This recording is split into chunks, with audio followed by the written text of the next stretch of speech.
Hello, everybody, and welcome to this episode of Women of Nerd Culture.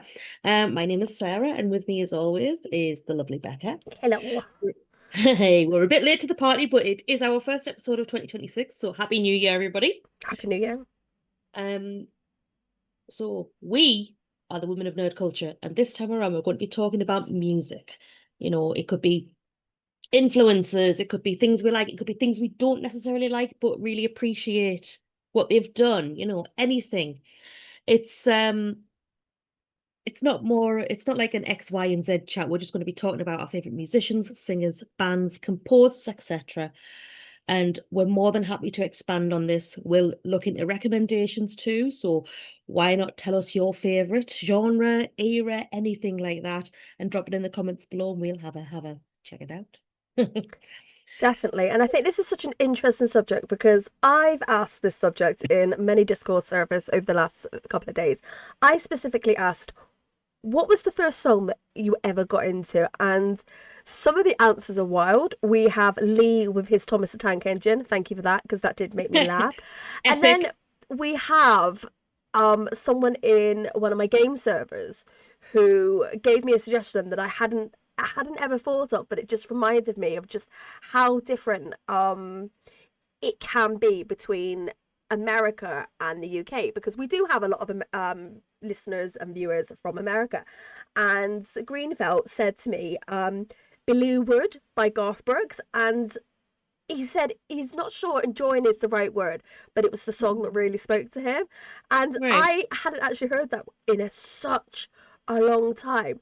But I just love the suggestions that people throw out, because you could see in some of them, obviously, in the British ones, you could see when people were a child, Yes. and it had me smiling so much. We had Sarah who was saying Spice Girls, and I was like, yes, I totally get that one. That is one that I'm going to be Oh, talking about. And then you had other people. You had I'm trying to think, who else did we have? We had loads of people. We had Sloop, who was going on about Jam, what was it, Jamiroquai? Jamiroquai, And yes, I yes. had Virtual I insanity, she specifically said. Yes, and I hadn't heard that one in forever. And then we had Tony, who was going on about Bill Haley, Shake, Rattle and Roll, and now that song Yeah. is now back in my head, living rent free. We had Catherine, who was saying about Christina Aguilera or Boyzone, Anastasia, and obviously Busted. Busted are a big one that featured in a lot of it. Sarah also said, she said Sailor V, Bewitched, not Spice Yeah. Girls. That was my bad because I had that in my head. It was Spice Girls. It was Bewitched, which is another one that I'm going to be talking about. But the massive difference that we had between people was just amazing, and it made me so happy to go and listen to all these different songs. So thank you for that. Yeah, I'm looking forward to seeing what comes out of this, because I'm very streamlined in what I've been listening to these last few months. So I'm up for like expanding out again. Um, but yes, now I mean between the two of us, I know there is some overlap, obviously, Yes. because like we both like Panic at the Disco and things like that. That is Um, one of my biggest influences, and when I was obviously preparing for this, that was the first song. That was literally the mm, first ever album I can remember as a proper grown up, because my first ever proper job. Oh, and I've lost Sarah. oh God. Oh no. There we is, she's back. She's back. I don't know where she went, but she was back. Sorry, It's okay. my camera turned off. It's okay. But as I was saying, my first ever proper job, other than working in holiday parks, was working for Asda, and I worked in the music and video department. Back in like the early 2000s, it was a big thing. I worked in one of the first Walmart. Well, I worked in the first Walmart in the country, Wow. and we had a massive refit. But that massive refit included music and video. So we had like televisions on the walls, like a 50-inch televisions creating a display. But with this, they also gave us a sound system. And so you can imagine there is like 10, 16 to 25-year-olds working in this department. And we were given access to just listen to music and put music on to sell. And the first ever album that we ever put in this, and we listened to this album until it was dead, was A Fever You Cannot Sweat Out. It is literally one of the greatest albums that have ever existed. Okay, so I don't think people realise that Panic at the Disco now is so different to what Panic at the Disco in the early 2000s was. Mhm. It wasn't how I wrote this. It's basically, it was theatre kid energy and concert pop. Yeah. Panic kind of leaned into over the top visuals. Lyrics were dramatic, but they were clever and often chaotic. You know, Mhm. they kind of felt like pop music, but it was made by kids who grew up loving musicals as much as rock. And then, yeah, Yeah, I was just thinking about some of the song titles as well. Very over the top, huge length song titles. yes, and one of their songs is basically one of my sleeper agent songs. Mm. I might not listen to it for months and months and months, but as soon as it goes, as he's pacing the floor in a church corridor, can't help And I but to can. hear an exchanging of words. Oh, what a Yeah, beautiful wedding!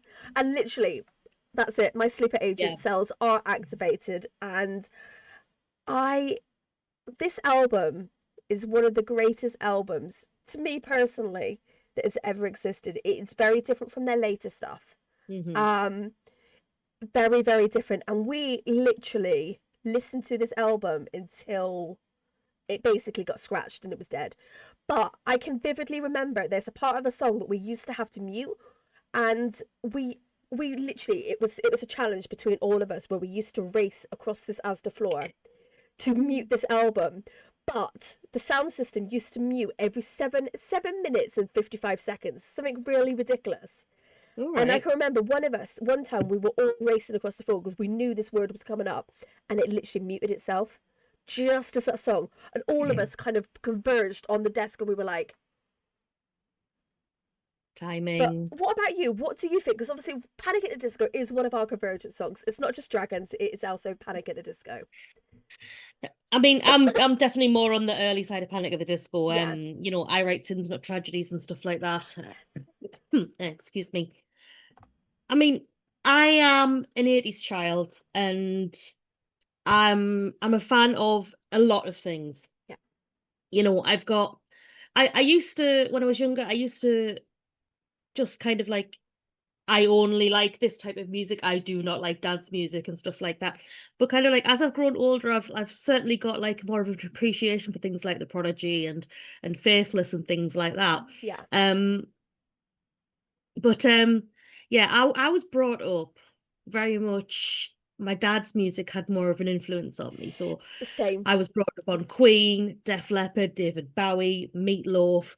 Um, my dad played Bat Out of Hell that much when I was little. I pretty much knew all the words to the song by the age of 4. Yeah, mine is Duran Duran Yeah, and the Wurzels, because I'm from Bristol. Wurzels plays a big yeah. part in Bristolian Sorry. culture with, Bristol City.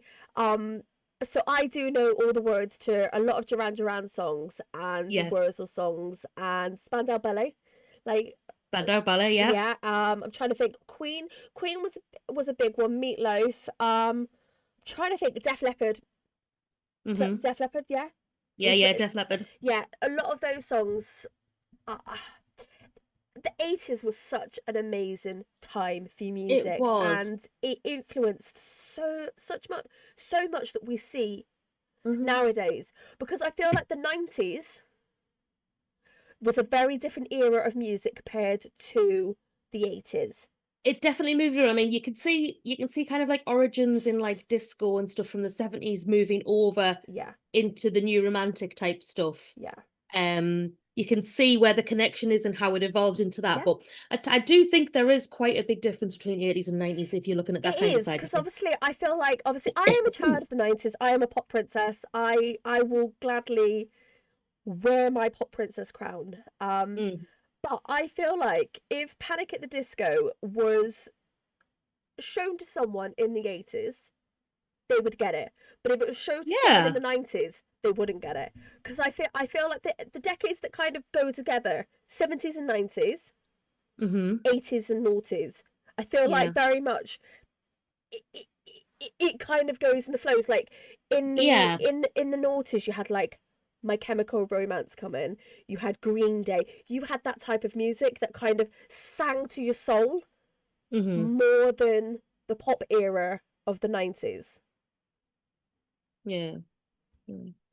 I mean, I think that kind of I went through phases of it. Obviously, I had the little bit when I was younger and my dad was in control of the music system because I mean, he still got hundreds and hundreds of like vinyl albums. Wow. Does he have something to It's play it on? yes, yes, he's And still got them are all. they in like perfect condition? Because my dad A has lot them, are. and he feels like a lot of them are warped. A lot are because he hasn't played the older ones for a little while, but you know, they are, as far as we're aware, they're stored fine. Um, but I mean, yeah, so I had all of these Def Leppard and Queen when I was younger, and then in the 90s I kind of went a bit my own way. And then I've come back round again in like recent times. And I mean, over the last 10 years, CDs I've bought are things like the best of In Excess, the best of Yeah, Roxette, the best of Spandau Ballet, the best of Def Leppard again. And I've gone back round to them again. yeah. See, It's, you know, the yeah, best of Fleetwood Mac. How can I not come yeah, on yeah, here and yeah, not talk yeah, about Fleetwood Mac? So I mean, Stevie Nicks and Christine McVie. I mean, Blondie with Debbie Harry. yeah, I remember my dad's copy of Parallel Lines. You know, it's a striking image, the front cover of that album, yeah, the black and white lines, yeah, and you know, the band standing in the background looking like they're not up to much, dressed in black, and Debbie's there in white in front of everybody, staring directly at the camera. She's in charge. She knows what she's doing. That kind of thing. yeah. Um, I mean, Bat Out of Hell cover was all red and apocalyptic, and I love Meatloaf. um, I have to admit, I wasn't a big fan of Queen's, which one is it? News of the World album cover because it had the big robot on it, Yeah, and you know, it had killed the band because the band were all lying in its hand covered in red. I yeah, didn't like, yeah. but Fleetwood Mac is a good one because I always remember my dad had two cassette tapes in the car most of the time. He did vary a little bit, but the two that I remember were Tango in the Night by Fleetwood Mac and Chris Rea. Ah, The okay, one that I can't remember the name of the album, but it's the one that had Road to Hell on. okay. Um, so I mean, it's like I think my dad is responsible for my little Stevie Nicks obsession when I was younger. It sounds like Because your dad. yeah, yeah. We love you. Um, I had I had Now That's What I Call 15 on tape, double cassette tape. See, I think we need to explain this to American listeners and viewers Oh, okay, because yeah. because this is why I didn't mention it because Sloop mentioned that she had that her Jamiroquai was from like the Now or Mhm. music hits. Explain what the concept is of this. It's been going for a while. Now That's What I Call Music is basically a compilation vinyl cassette, and they're still going today on CDs, um, of the biggest hits of that year. Yeah, Sometimes it's the biggest hits of that 6 months, and then they'll release another one later in yeah. the year, Because it depending on what's started out. it started in like 1983. Yeah, so it's as old as me. Yeah. I remember my dad had Now That's What I Call 13. We are And I on think, Now That's What I Call Music 122. Jesus. Um, I remember he had that one because it was a red and black cover. And I had 15, which was like a tan beige Yeah. color. And on mine was Stevie Nicks' Room on Fire. And I absolutely loved that song. You know, that tape was worn out a lot sooner than it should have been, really. Yeah. Um, I had a lot of them on CD because it was a nice easy Christmas present. You'd be like, yes, okay, you could get that. And they normally come out sort of like November time. So a lot of them last year had they normally come out every kind of 4 months or so, which is always yes. nice, which I kind of like because it does kind of give you a flavor of each kind of combination of the times. And And it was a variety as well. It wasn't yeah, just kind of like one. yeah, It wasn't just all pop music. I'm gonna pick a random, I'm gonna pick a random one, if and see if I can find one that's okay. So I'm looking at this, and do you know something? They even had mini disc versions of them at one point, when Oh, I mini didn't know disc. that. Yeah, so 43 and 48, which was it was 2000, 2001, and Oh, excuse 2000. They had mini disc editions, but lots of them I can remember. Like the one that I probably remember the most, when it had Spice Girls, Bewitched, Boyzone, Westlife. me. You had like a whole combination of different ones. um but yeah, I don't know if this is uniquely to the UK. And I'm gonna have to ask some Americans. But if you do know, put them in the comments, because that would be interesting to know if that's not just a uniquely British thing. But Yeah. I've actually been sharing things that I listen to with my tiny human, and one of my biggest influences in the very, very early 90s was Michael Jackson. I know he is controversial as hell, No, no, I get it. but I get it. for anyone who has listened to any one episode, knows that Michael Jackson is to blame for my zombie obsession. Okay. His music video Thriller, I watched it far too young. Thank you, Uncle Gary, that is your fault. But Michael Jackson, literally this morning we were listening to music in bed, and I was trying to get my child out of bed, and I was like, oh, and she was arguing with me that the Queen lyrics are, I was singing the Queen lyrics wrong, and I was like, you are disrespecting me. I was there when this was created. I was there when the magic was created. I was having this type of conversation. I was showing her I was showing her the music video to "We Will Rock You," and then we got onto Michael Jackson. They Don't Care About Us. And Yes. she listened. Obviously, she watched it on my small screen, and then she was like, "Mummy, can we have it on like the big screen?"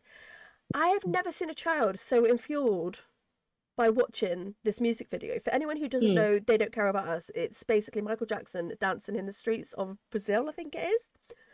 And I don't remember. this music video is one of the best music videos that was ever created. That country's army and police couldn't guarantee Michael Jackson's safety. So the drug runners and the drug lords stepped in to offer protection for Michael Jackson, to allow Wow. people to come into the country, for him to come into the country and film this music video. If you haven't seen it, it's one of those music videos that it was perfect in the 90s, and it's even more perfect now. For anyone who knows the current state of affairs in the world, it definitely sings to the times. Yeah, yeah. And it's just, I then started a little bit of a journey. So this is like a journey about an hour ago of me just watching Michael Jackson music videos, and I'd forgotten just how much I loved the Earth song. My mum and Well, dad bought this for me on tape. And I'm now showing my age, on tape. And I listened to that song over and over and over, and it's amazing. I know Michael Jackson was controversial later on, but his music is definitely one of those you that I think, you can't wow, deny the effect that the oh, music's had. God, no, He you did can. a really unique talent. Yes. I was just thinking about the court case where like people were talking about like him either plagiarizing or what. I can't remember exactly what it was, but he did an example in the court of him creating music just by singing and humming the tune. Yeah. And never just because of that. Yeah. And I just, Michael Jackson wasn't just a pop star. He was Michael Jackson. The pressure following, Thriller and Bad shaped everything he did in the 90s, and it was a very dangerous era for him. There was, harder beats, darker themes, songs like Black or White, Earth, they were very, very cultural songs, which he was kind of updating his kind of themes for those times. And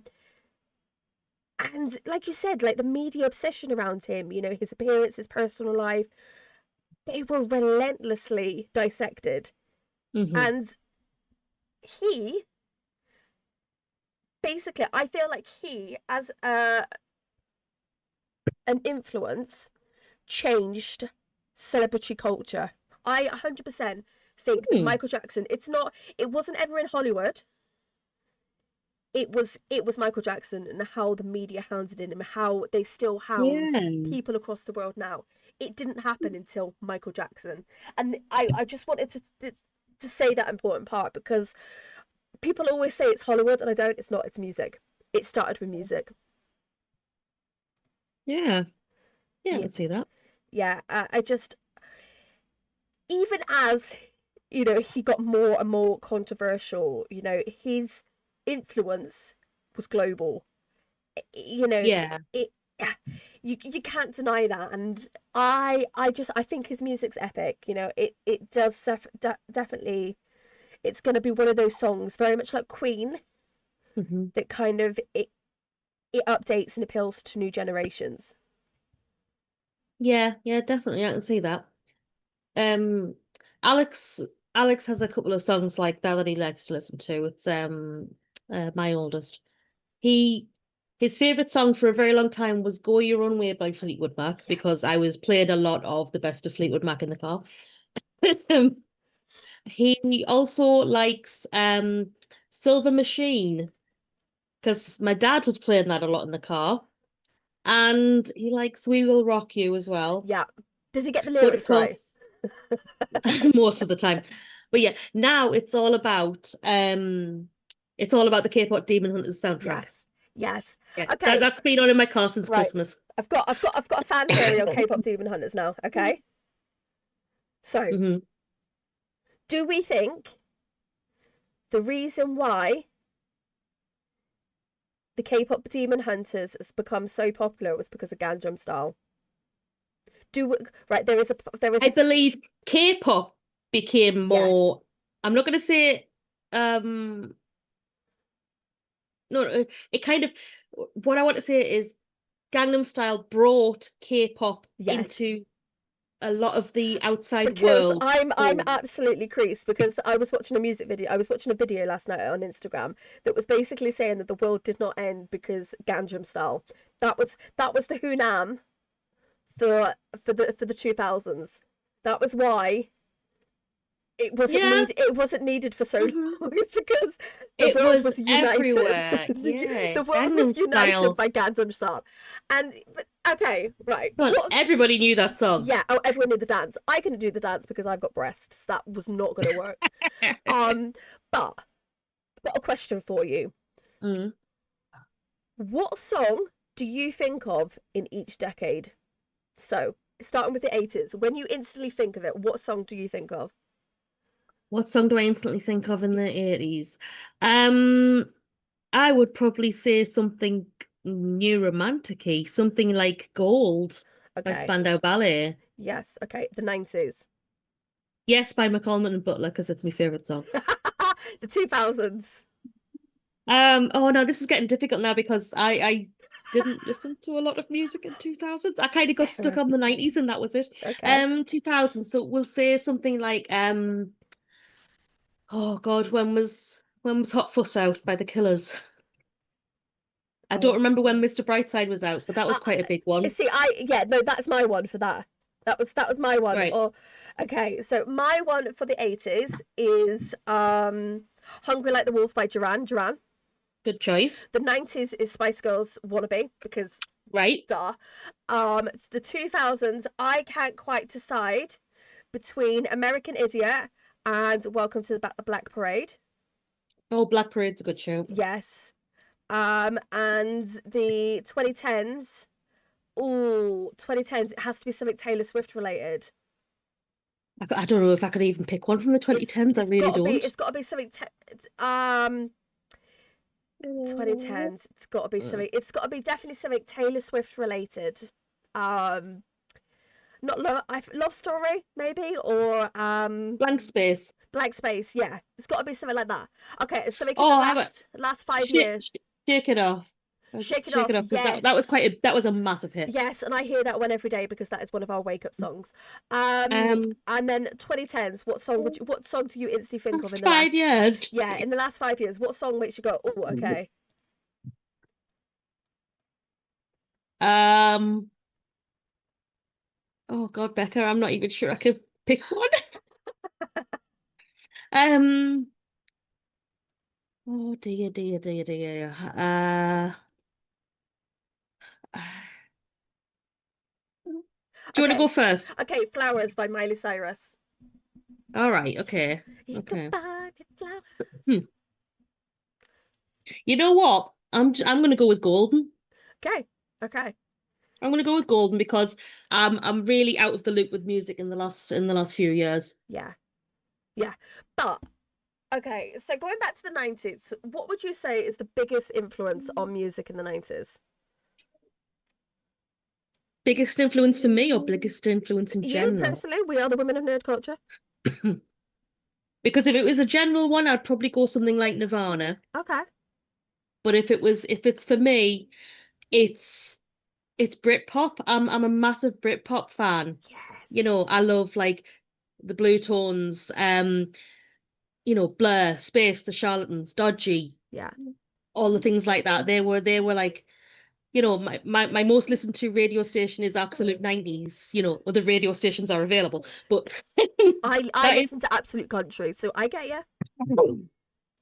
but yeah, you know, and of course, looking at the women from the time as well, I just thought kind of like they oozed coolness. Like literally, the Britpop women oozed coolness. It was effortless as well. Yeah. You've got Kaniki being like a local Sunderland band. We've got Lauren Laverne fronting that up, who's now a radio presenter herself. You've got Alanis Morissette. You've got Keras Matthews from Catatonia. Yeah. You've got Charlotte Hatherley, who was in Ash for a while.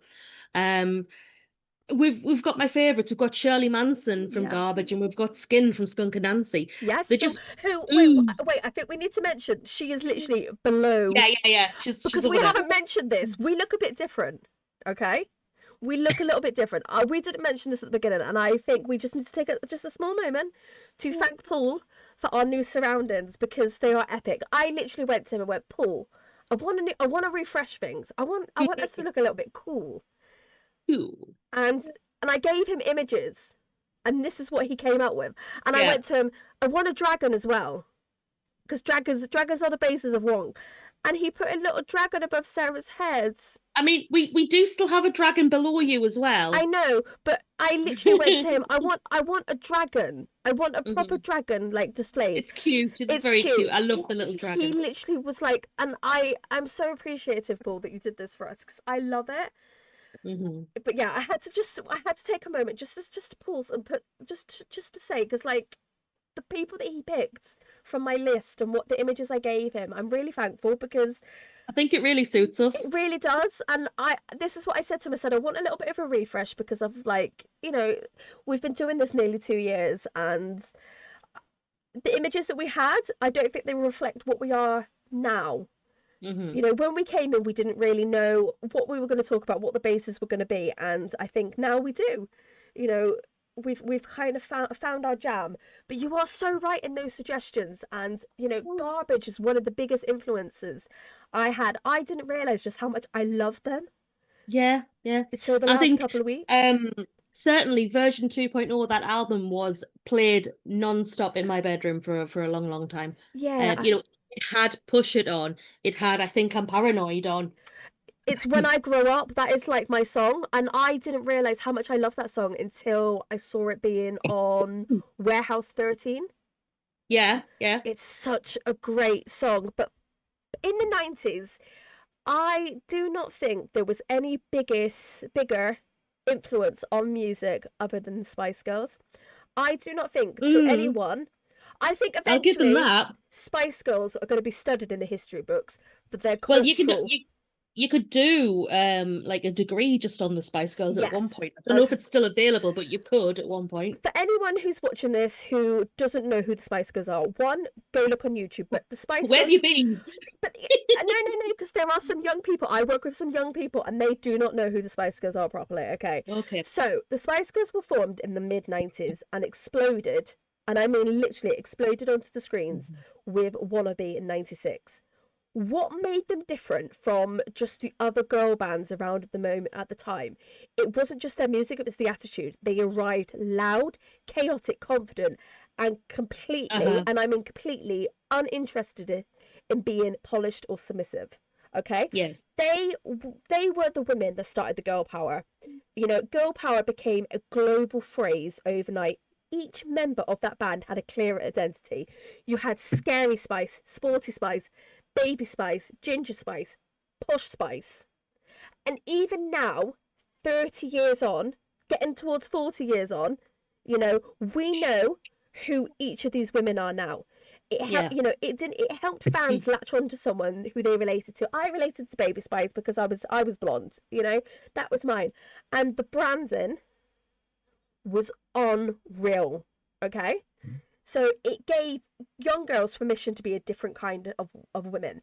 But I don't think people understand, looking back now, the branding, okay? So Yeah. it wasn't just a band. This was the first band that ever had something behind them that created a worldwide phenomenon, okay? They had the music, they had the fashion, they had commercials, they had Spice World, okay?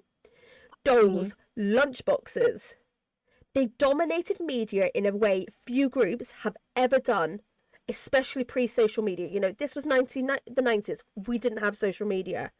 They were all over billboards as well because they were heavily involved with the launch of Channel 5. Yes, they were They were literally everywhere. everywhere. I don't think people kind of realize it, okay? Mhm. The shift came when Jerry Halliwell, which was Ginger Spice, left in 98. It was a cultural moment. You know, I remember thinking, oh my God, it's never going to be the same again. But it did expose sort of just how fragile pop empires could be. And, you know, albums like Forever shared a growth that, you know, it didn't recapture any of the same lightning. You know, even now,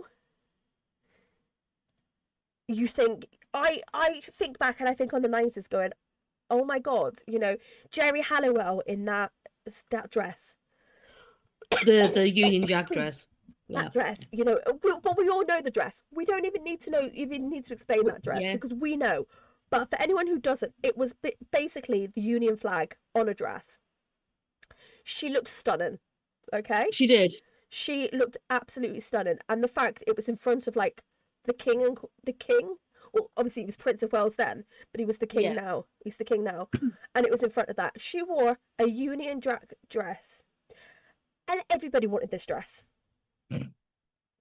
You know, it was amazing to be a Spice Girls fan back in those days. They had their own magazine. They had movies. You know, the Jonas Brothers learnt from them. Okay? And I don't, but like even some of their hits, you know, Wannabe, I'm trying to think, two, is it when two To become become one. one? That was like one of the biggest hits ever. You know, it dominated the Christmas charts. It it's fascinating. I would highly recommend to anyone to go look back at the Spice Girls because it's amazing. Oh dear. And I ran out of words. I ran out of words because I got my phone was gone. I've just stopped and I've just carried on about the Spice Girls. Yeah. But even now, like I don't think people understand, right? The fact is, like, the Spice Girls are still culturally in British pop culture because even Yes. now, as of Friday, the 23rd of January, 2026. Victoria Beckham is on her way to get her first ever solo #1 because Is she? yeah. This is how I'm out of sync. Okay, so have you heard the drama this week about what Brooklyn Beckham has done? No. Okay, so Brooklyn Beckham has slated his mum all over Instagram. Okay, so the British public, in their wisdom, has decided, no, we're not having that. We are not having Victoria Beckham being slated the way that she's being slated. So as a country, we have all decided to go out and buy her solo single from the 2000s because she is the only member of the Spice Girls to never have a #1. So we've gone out of our way as a country to do this. I was talking about it on Discord last night, and you know, we as a country are so unserious We've literally gone out and we're like, okay, we're going to make Victoria Beckham #1 in January. This is a wild month. I'm not going to lie. It's absolutely wild this month. Yeah. Don't touch. So I'm hoping by the time, I don't know when the number ones, when are the number ones announced anymore? You're asking me, Pet. I couldn't tell you what was in the top 100. Mr. Brightside's probably still in the top 100. Probably. It's been in there a long for time. 26 years. Yeah. But yeah, so hopefully, I'm hoping that she does get #1 because I think it would be a full circle moment, and the fact that her Yeah. songs will have to be everywhere next week, I think it's hilarious. It's hilarious that Spice Girls even now that are still around and still there. It's bonkers. It's bonkers. I mean, I'm talking about the 90s and stuff like that. It's I'm very thankful that a lot of the bands that I loved then are actually still going in some form or another, because Yeah. a lot of their biggest albums are coming up to like their 30th anniversary. Their 25th if they were like late 90s and stuff like that. I mean, like I've seen Space a lot this year. I've seen the Blue Tones as a band and as like Mark as a solo artist. I've seen Yeah. Chris from the Seahorses a lot as well recently. You know, they're all still going. Cerys Matthews is doing a lot of stuff on the radio, I believe. Charlotte's still making music. You know, they're all still going as well. They're in it for the long run. Yeah. I saw Skunk Anansie last year. I saw Garbage for the first time just after my eldest was born in 2018. Yeah. See, So it was I kind of, haven't. I wanted to be Shirley when I was a teenager. You Yeah. know, the red orange hair, the above knee dresses, and the stompy boots. Yeah. She took no shit from no one. No, and I love that. You know, I very much was. I was a child of the 90s. You know, I wanted to be wearing the Union Jack dress. I wanted to do the double denim after Bewitch. You know. Yeah. But did you realise just how much influence we had from Ireland in the 90s? Mm. Because we had Westlife, we Ireland had was Bewitch, we had harvested for musical talent. Like they really were. You know, I didn't quite realise until I was looking at what music kind of influenced me. I got my CD things out and I was looking at boy bands. Because I didn't just want it to be women, you know, I didn't just want to be spending, you know, an hour talking about Bewitched and you could have done quite easily though. I could have, and I might do some I might do some solos on it just to get it out there. But I just didn't realise just how much influence we had from Ireland, you know, with the Westlife, with the Bewitched, with the Boyzone. I mean, even from my side of things, we've got the Cranberries, we've got Ash. Oh, I love Cranberries. Snow Patrol were for kind of like a mixture of Ireland and Scotland. Yeah, there is just so much influence out there, and I love it. But what I find like Boyzone, I don't know, did you ever listen much to Boyzone when you were younger? You see, boy bands and girl bands like that were really not my thing, although I did hear them on the radio, so I did hear them quite a lot. Yeah. A lot of my friends were into Boyzone and Backstreet Boys and things like that, so I do know like a lot of their stuff. Yeah. See, I think Boyzone are one of the most influential bands of the 90s. They were what I call the emotional boy band. You know, they were built on romance. They were built on vulnerability. They didn't have like the flashy choreography of like Backstreet Boys. Yeah. And I kind of feel like this is one of the most powerful ones for teen audiences in the 90s.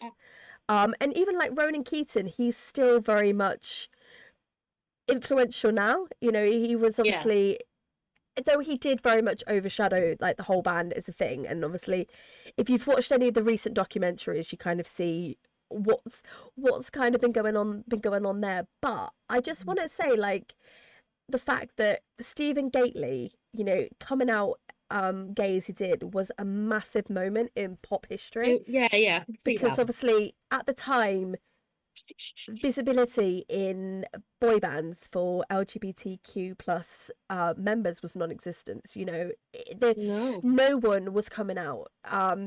And then obviously then later you had other influences that led to like Steps, a lot of Steps members, coming out. And I think that was such an important band. And I love Boyzone. I love their music and the influences that they did for a lot of bands. They kind of led the way for like Westlife and bands like that, which is always nice. I love boy bands. Boy bands, this is probably why if K-pop Demon Hunters was ever real, I'd be a Soja fan. I would be that person. Oh, yeah. Um, oh dear. I've got a few people I'd like to still talk about if Yeah, you go don't for mind. it. I think one's very, very relevant. Well, actually two are relevant for this week especially, but one's very relevant with certain shows and popularity and things like that. Hmm. Now, a big one for me is Kate Bush. Yes. Okay. Massive, massive effect on me to the point of me and a friend when we were younger went out to the charity shops and bought dresses to make us look like her. I love And we that. learnt the dance from the Wuthering Heights video. Cosplaying Um, before it was a thing, we were Sarah, we, were- leading we the were trends. cosplaying before we knew it. I've always loved dressing up. We all know that. But I mean, and of course, now there's a day where hundreds of people go to like a specified place. Like, I remember the one in Folkestone Harbour looked amazing because of where it was, right next to the sea. And there was hundreds of people all along the harbour front, all in the red dresses, That's amazing. and they all performed the dance to Wuthering Heights, and That's the amazing. music was just blaring, and I just think it was like it just celebrates Kate Bush, and I Yeah. just think it's great. I mean, at the time when at school doing literature, all my friends were into Pride and Prejudice, and they were all like, Mr. Darcy. Sorry guys. What is that he used to do? Hee hee hee. Oh, Oh, I love Mr. Darcy, you're so handsome. That kind of stuff. But I hated Pride and Prejudice with a passion. That's I because I you were reading the wrong version. You should have been reading Pride, Prejudice, and Zombies. I have since read that. I went to see it at the cinema. Oh God. And that was the time that I ended up shouting out loud in the cinema, if you hold a sword like that, you'll chop your fingers off. And then realized I'd said it out loud. Um anyway, that's by the by. But excuse me. One of my children is hanging around my feet. But I preferred Wuthering Heights to Pride and Prejudice. I've always been kind of like a one for the moody, dark stories more than the let's all go get married Yeah, I get you. bits. Bits. Um, but yeah, Kate Bush writing a song about Wuthering Heights, it really spoke to me and stuff like that. And of course, she's getting a very well deserved thrust back into the mainstream for new fans to pick up on Yes. with the running up that hill on Stranger Things. I love that for her. I love that Yeah, for it's her so great. I much. mean, running up that hill is such an amazing song as well. Yeah. The lyrics are beautiful. Yes. You know, It's um, an amazing song, and it's such a good hmm, choice for that moment in Stranger Things. yes, But also I love the fact that Stranger Things actually is bringing so much 80s music back yes, back around. yes. It's brilliant. I know, Baba, it's so. I know. Oh. But yes, I love it all. I've actually gone a bit further back as well with some of them. A little while ago I bought the best of Nina Simone, Okay. which is quite a way out of my comforts. Like I've got like my comfort zone of 80s and Britpop. Yeah. So like I kind of gone a little bit out there. Thank you. Um and yeah, Nina Simone, I put a spell on you. Ain't got no I got life, Yeah. feeling good, they just they don't just raise the hairs on the back of your neck though. They send them absolutely crazy Yes. listening to her voice. You Yes. know, not just being a singer, but like singing and being an anti-racist advocate and stuff like Yeah. that. And she was well known for trying to stop racial violence and things like that. Yeah. And I just think she's such a wonderful like singer and stuff. And to put it all in the medium that she knew how to use. Yeah. It's Um, it's definitely one that I don't go to think of normally. It's not one that I normally listen mhm, to, but I know what you mean about the music, sort of raising the hairs on the back of your neck. There are some mhm. music that you think, ooh, Yeah, yeah. and it's not necessarily the lyrics. It's I've got ADHD, and some music, it's the frequency, and Mhm. it literally it makes my brain happy. And some of her songs, yeah, I can see it. I can see, Yeah, yeah. yeah. Have you got any other ones that you wanna? Oh, I could talk about loads of different ones, but the main other one that I want to talk about today is, of course, relevant this week. Happy 80th birthday to Dolly Parton for earlier this week. You know, Yes. we know how much that I love Dolly. I shouted her out during last March's shout out a woman per day thing. Yeah, Um, her music as well isn't my normal style. yeah, It's isn't my normal style, but it's brilliant. She owns the stage. yeah. She doesn't care what other people think. She does brilliant things with her Yes. money. She's a journey from poverty as well, is well documented. It's inspiring. She sings about our roots a lot, and writes down to earth lyrics. And Have you seen someone has wrote basically a fan fiction about Jolene as a song? yeah, The the son is son of Jolene. okay. Yes, I have I seen am that. going to put the link for this song, well, her It's really Instagram well done. below, because when this song comes out, I'm going to be buying it because it is amazing.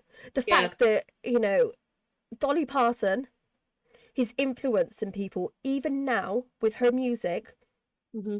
and she is happy for people to do what they are with her music like that. It's Hmm. amazing. The she's my queen, basically. Yeah. I always think people have, what would this person do? Mine is, what would Dolly do? What And would Dolly do? what would I've got Dolly a do? little badge with Yes, a pink cowgirl boot which says "What yes. would Dolly do" on What it. would Dolly do? The fact that she's spent, she's created all this money, and she Hmm. doesn't hoard it. She doesn't use it for She's personal. so humble and She's so generous, humble, and and the fact that she's created this book community, given away millions of books over the years, and yeah. it's amazing. That is the type of person that should be celebrated. Yes, yes. As I said in the shout out that we did last year, Saint Dolly. Yeah. What's She your is favorite? the What's your favorite song of hers? um. You know what? I can't get past Jolene. Yeah. The thing is, right? I always said about Jolene is, she's describing her in this song as like this woman with gorgeous auburn hair and stuff like that, and I'm like, if her husband must be blind to be distracted by Jolene when he's got Dolly Parton. Yes. Yeah. No. That's You one know, of my. That's who one the of. fuck? Yeah. Who is Jolene? Yeah. I love this song, and the fact that obviously we've got this fanfic, this love story to Jolene. I love it. I also really really love Working 9 to 5. That is one of my favorite Yeah. ones as well. I do like to sing that song to myself on a Monday to hype myself up. And of course, don't forget, she like was the original artist for "I Will Always Love You," Yeah, which people Whitney people Houston did for the people Bodyguard. forget that, and it frustrates me Yeah. so much, because this is not me slating Whitney Houston, because her version of it is Oh no, no, amazing. it is a great It's a version. version, but I find that Dolly's version is a lot more humble, it's a lot more down to Yeah. earth compared to the Yeah. big. And I mean, Whitney Houston, I wish I had her lungs, because the depth of that song, and Yeah. the tone, it's a beautiful song, and it fits the movie.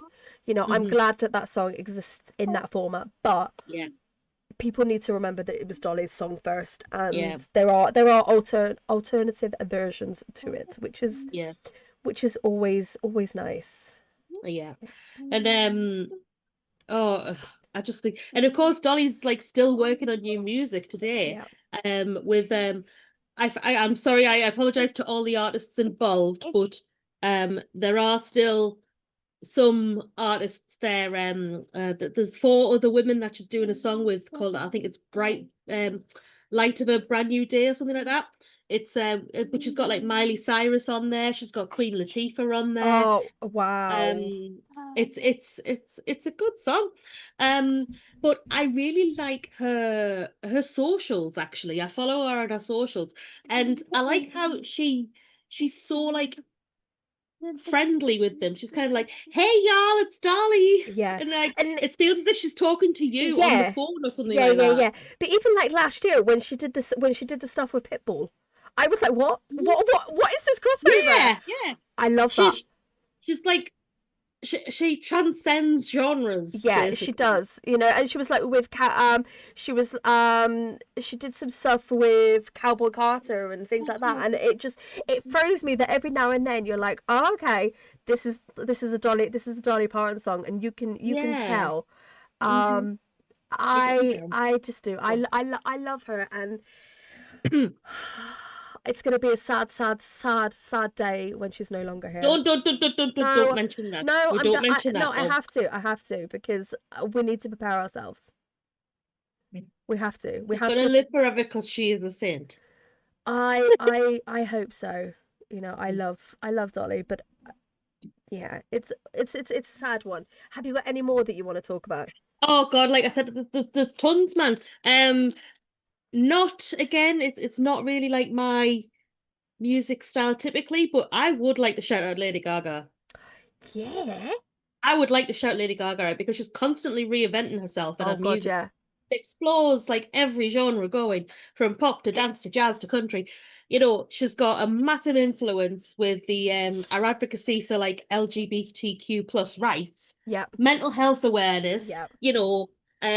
She's got a foundation called Born This Way, which is empowers younger generations. Excuse me for my child flopping about.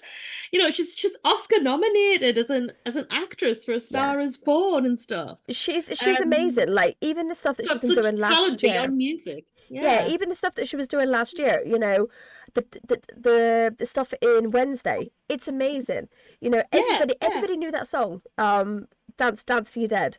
Hmm. I love that song, and it's not a song that I would have necessarily chosen, but I love it. Hmm. I love Lady Gaga, and I just think back to how, you know, the meat dress. Yes. And I mean, she's been in The Simpsons as well, and she was amazing in The Simpsons as well. Yeah. Like I love that.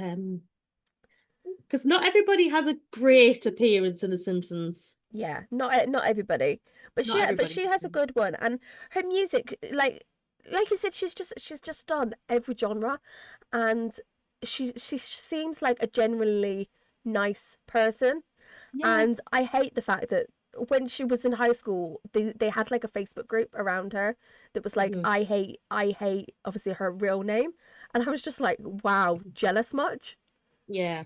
Yeah, Yeah. and it's awful. But I've got one more that I want to talk about, and that's Bewitched, because I don't think I would forgive myself If you didn't. if I didn't, because Bewitched were obviously, we talked about Ireland and how they formed like loads and loads of bands in the 90s, and this Hmm. one was formed in 1997 and made up of Adele Lynch, Kiwi Lynch, twins who are related to Is it Shane from Sh- Boyzone? yeah, Shane from Boyzone, Sinead O'Carroll, and Lindsay Aramu. I apologise if I've got that name wrong. And they Mhm. literally burst onto the scene with C'est La Vie. It Yeah. was joyful, chaotic, and very Irish in the way that we hadn't seen Very in music Irish. before, because they were doing like the Irish jig on screen.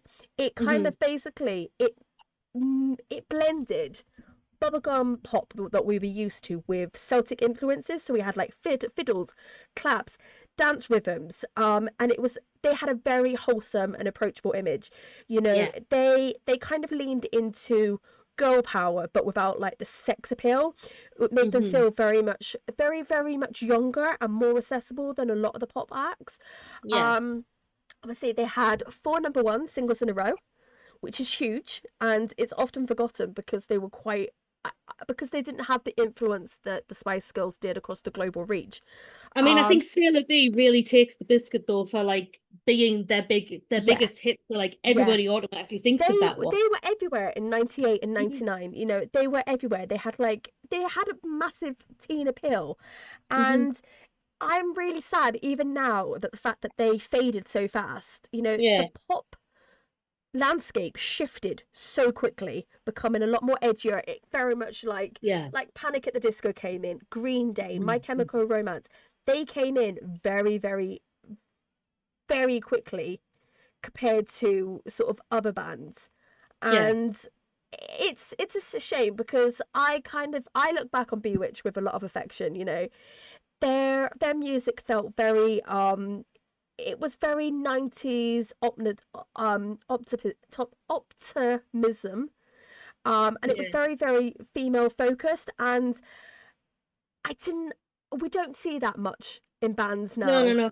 It would be kind of like what I would describe as very twee, but I'm not saying that in a bad way. It's Yeah, kind of like no, very no, twee, as in like it's a cheerful jig. yeah, no, and I just kind of it's it's a really great example how of pop that doesn't need to last forever, but it kind of still leaves a really big cultural mark. Because if Oh I yeah, think of like jeans, I think of Bewitched and the fact that they yeah. wore double denim. Double denim. And it was beautiful, and you know, what you know, the trousers that only went up like the three quarter length trousers. Mm. I think of them. Full length trousers on me, pet. Well, yeah, same. But you know, three quarter length. Ooh. I think of them, and I think of just the songs and blame it on the weatherman, and Oh like God, yes, I do remember that one now that yeah, you're singing yeah, it. and I love their album, and some of their albums that they had two great albums. The first one and the second one were absolutely amazing, and they had like Jesse, hold on. Oh, I do know more Bewitched than I think. Yes, see, you do. I always say that about a lot of the bands that I like. It's like if you heard the songs, you would know them. You really would, and I just think they're one that I had to mention because I think they're very Mm, important to me as a as a person. yeah. Um, and I would recommend just going to look at them because they do have some of the biggest influences. I find a lot of the 90s bands are very ABBA influenced, and I was thinking Yeah. this last night, and then I googled it, and then I remembered that they did, all these bands that we are like I've been talking about did a massive ABBA concert. But if you remember though as well at the time, very early 90s, you've got Erasure coming in from the 80s. Yeah, Also a favourite of mine, Erasure. I love Erasure. Um, they came in and did a massive ABBA cover at the start of the yeah, 90s as well. yeah. So But I think there was like there must have been like an ABBA concert, or they were doing like an there must ABBA. have been something going on. It must have been like some type of celebration because you had Steps, you had Bewitched, you had loads of other ones, and I've even got the album somewhere. I mean, we could have been looking at like a 30th anniversary if we're Yeah, thinking about the 90s, or like maybe it's the 25th or 20th. yeah. There was definitely something because There's something there. they did like a remix of each of all the songs. Hmm. Does your mama know? Like that. Because yeah, I mean, even in the Erasure video, they're dressed as ABBA. Yeah.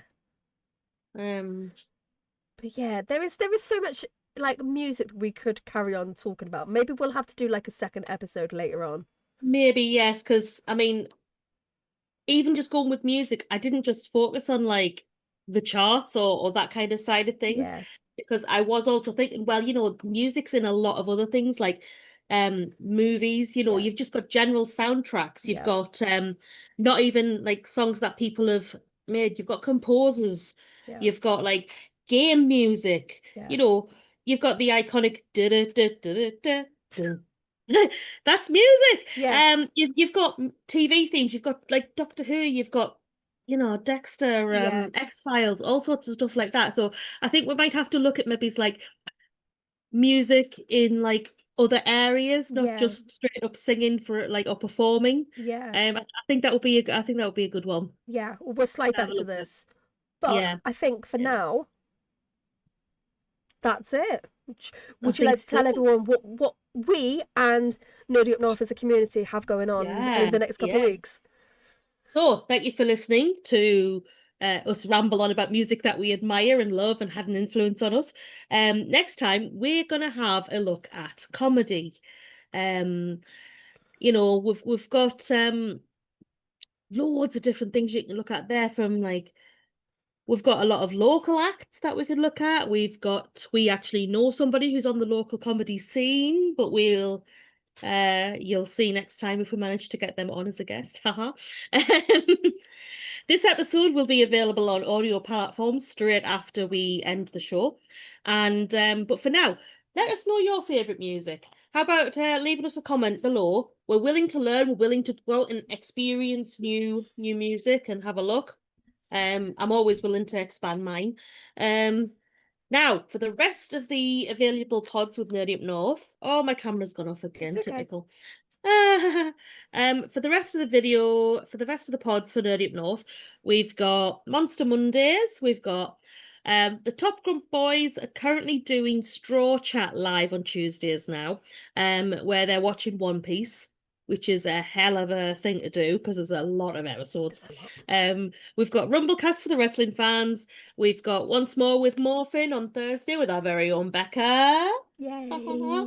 Anime Fridays, we've got Countdown to Doomsday or us on Saturdays, and then of course there's the main pods on Sunday nights now, led by Sammy And that returns on the 1st. on the 1st of February. Yes, with Tron. Yes. But keep an eye on the Nerdy Up North socials, as Sammy will be putting out a schedule every week now, as and when they come together. Yeah, so I think it's time to say That's off. So keep your hearts full and your fandoms fierce, and we will catch you next time. Take care. Bye bye.